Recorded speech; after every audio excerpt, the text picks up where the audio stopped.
This is the best podcast in 1, 2, 3 galaxies. But ladies and gentlemen, you and I, we just call it Online Marketing Moves. And we are coming to you live today. Today is July the 16th, 2021 at the time of this recording. Ladies and gentlemen, come on in, come on in, come on in. Ladies and gentlemen, this is the start of a brand new year, I should say, with the Online Marketing Moves. So, ladies and gentlemen, here we go. Are you ready? Today, ladies and gentlemen, we are going to discuss odd ways, different ways that people have marketed themselves. Okay. And we're going to use we're going to use 3 examples today about oddities and marketing. Now, these references, some you might know, some you might not, but it doesn't matter. We're going to discuss them. Now, the first one we're going to discuss a long time ago when I was a kid. There was a lady that used to run out on baseball stadiums. Her name was Morgana, the kissing bandit, they called her, She would run out there. She would run, go to, somebody, give them a kiss on the cheek, or I guess at first she kissed them on the lips or whatever, And it became a thing, and it was, comical. It was, ha ha, hardy har har. There's Morgana, the kissing bandit. There she goes, And she did that from I think the 70s, and she started it from doing a dare. Somebody dared her. She was at a Cincinnati Reds game. They dared her to run on the field. She ran out on the field, and she kissed Pete Rose. And it took off from there, And what started off as sort of a joke, became a kind of a job for her, actually, And it made her quite famous. And, Morgana, and her full-time job, she was, a dancer and everything. And, from that, the more fame you get, the more you can position yourself. And after a while, she said she was making like $10,000 a week from, and probably she didn't have to dance that much. Probably just show up to different clubs, and like, hey, it's the Kissing Bandit. You want to take a few pictures, this, that, and the other, So I'm sure she made quite a bit of money, doing that. So that's it was an odd way back then to market yourself, but hey, it made her quite a bit of money. So it works. And I think she finally retired she retired in 1999. She gave it up, And she lived. I guess she lives a quiet life. She doesn't do a lot of interviews. I read one article about her in the last 20 years, But it's cool, and it was a fun way, interesting way that you can market yourself, and it worked for her. And there are when it comes to marketing, marketing yourself or marketing your business, there's always more than one way. There's not. Sometimes to go the non-traditional route as she did. It's and that was not even like that wasn't on purpose. That was sort of organically, like she was already a dancer and she went to a baseball game and she ran out on the field and kissed somebody, and then somebody in the papers said, "Oh, the Kissing Bandit ran out on the field," and she took that moniker and ran with it and made a sort of career, an odd career, but she made a career out of it, and it made her rate go up as far as going to different clubs and being a dancer. You know what I mean? So there you have it. And then another odd thing, another guy we're going to talk about is the San Diego Chicken. The world's most famous mascot. I remember this little chicken, and I watched a lot of baseball back in the day, and it used to pop up at different events. And it was like, there's that crazy San Diego Chicken. And there was a guy, and he was like a college student, and he got the mask. He got. They wanted to do a mascot. They put him in a mascot, and he was real good at it. He just started doing different dances, and it drove the San Diego Padres. He started off doing those San Diego Padre games, and they were bad back in the late 70s, and they were like bottom level attendance. But the chicken was so good. The chicken was so beloved, that it doubled the attendance for the San Diego Padre games. They know the team stunk, but they people came to see this, this mascot. And I remember they got into a tiff and they fired the mascot, but people realized that it wasn't him. And so they, the guy's name is Ted, and I can't really pronounce his last name, but you could look him up. And, he got his job back. He reincarnated himself. I guess he donned a different kind of chicken outfit, and then it took off after that. And I was looking him up today because I was thinking about, the oddities and marketing. And, his net worth is like $2 million, from being a mascot, for, the San Diego Chicken.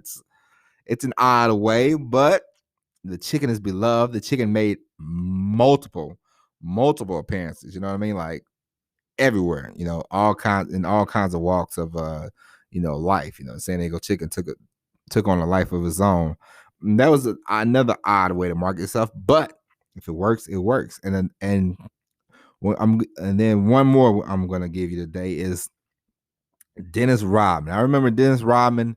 He was a very quiet basketball player. He didn't really show a whole lot of personality. And I remember Dennis Rodman was on the Detroit Pistons. The Pistons, they were winning. I mean, he hustled. He had a nickname, the Worm.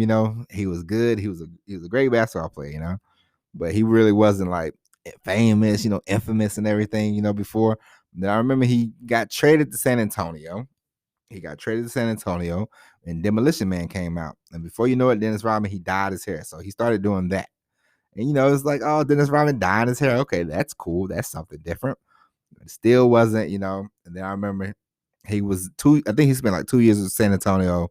They wasn't good. He started acting up, He started to get a reputation, but he still wasn't infamous. He still wasn't big yet, He was dating Madonna, and that elevated him a little bit, but it still wasn't.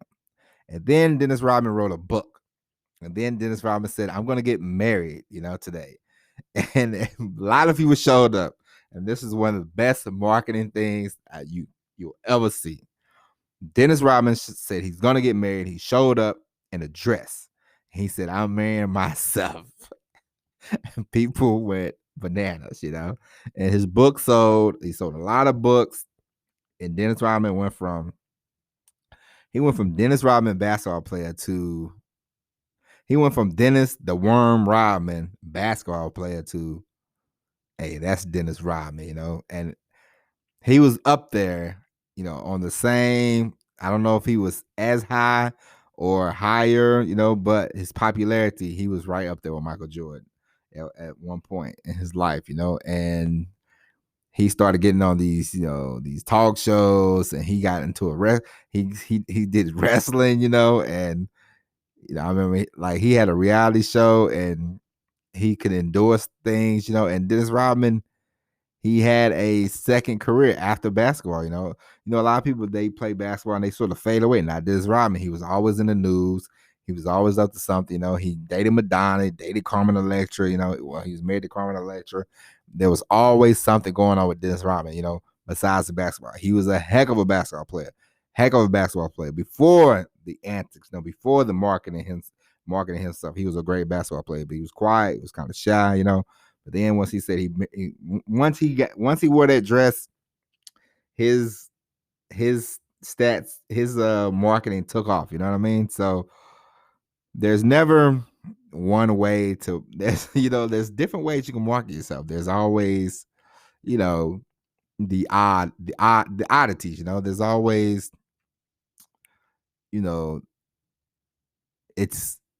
it works. It worked for these three people. I mean, the lady Morgana, she was making $10,000, $20,000 a week. From running out onto the field.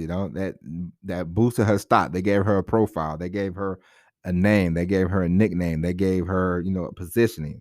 Like, hey, come see the Kissing Bandit at this club. You could charge more. Then you got the San Diego Chicken. He's famous. He put butts in the seats. More people came to the San Diego Padres. So the real guy, if you call him up and say, hey, I want you to come, he can say, hey, the attendance before I started doing San Diego Chicken, after I started doing the chicken, So he has positioning, he has leverage. And Dennis Rodman is the same thing, The Bulls, I remember in 1998, the Bulls, last year that they played together, the Bulls were like rock stars. Like every game was important. Every Sunday they was on TV. Like they were the NBA for those 3 years that Dennis Rodman was on there, and he had a lot to do with it. The way he marketed himself, the way he put himself out there. I mean, he set himself up for a career way after basketball. Like even if he would have just simmered down, he probably could have got a analyst job. He was going to be set. What he did with his money, that's it's neither here nor there. But the point is, he marketed himself. He put himself in a position where he's always going to be talked about. He's always going to be known. He's always going to be infamous, famous, whatever you want to call it.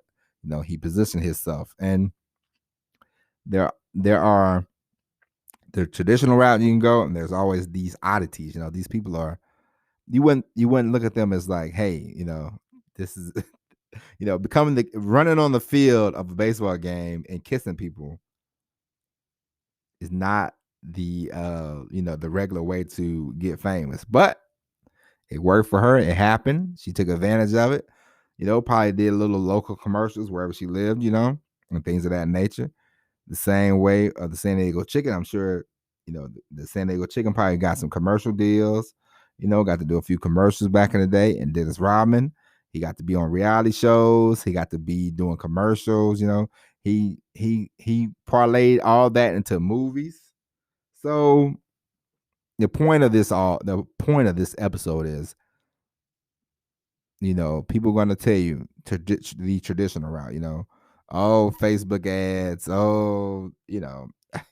social media, this, that. But if you have a company or yourself, and you know a way that you can market yourself and it's different than the normal, then go for that. Do that, You ever think about, because nowadays a lot of people don't use billboards, and if you had a little catchy slogan or something like that, you could rent out a billboard. That would be like awesome. That would be cool. There's different ways, some old traditions don't die, they just have to be revisited. So never put yourself in a position where I'm just doing online things, always have your thinking cap on. The more you can position yourself as an authority figure, the more you can position yourself in the way of, hey, I'm an expert on this, expert on that. The more you can get your name out there, the better off you will be. And you can start charging. Because listen, at the end of the day, we are here to make. We're in the money business. We're here to sell things to people. We're here to market ourselves. We're here to make money, but we're also here to help people. Don't get me wrong. It doesn't have to be necessarily all that order. But we all have a purpose. Your purpose is to give out information to people. How they get the information, it's up to you. You don't have to do the traditional thing. You don't have to do the typical thing, all the time. And if you could put, how people put flyers on cars, if you could print out flyers and put them on cars, do that. Just figure things out. Think about these people and how they marketed themselves. It was never traditional with all three of these people. Morgana, the San Diego Chicken, or Dennis Rodman. They did things different, but they worked. Okay. Now, ladies and gentlemen, with that being said, that's it for this episode. And now, ladies and gentlemen, from going forward, we will discuss more about marketing. This is year 2 of the online marketing moves. You've heard enough about my stories. You've heard enough about me. So now we are going to get into the meat of the situation. We are going to get more into marketing yourself, how to market yourself, how to get people, how to gain an audience, develop an audience, get the audience that you want, get the audience that you're looking for, and figure this thing out, courses to create, why you should create them, how you should create them, all kinds of things like that. We're gonna delve deep into the world of marketing. All right. So, ladies and gentlemen, with that being said, I hope you enjoyed this episode. If you haven't already, please subscribe to the podcast. It's the best podcast in 1, 2, 3 galaxies. We all know this. All right. But we will be back tomorrow with the all new episode of Online Marketing Moves. But until then, my name is Tony Rizzano. Thank you for listening. Take care of yourselves. And as always, everybody, peace.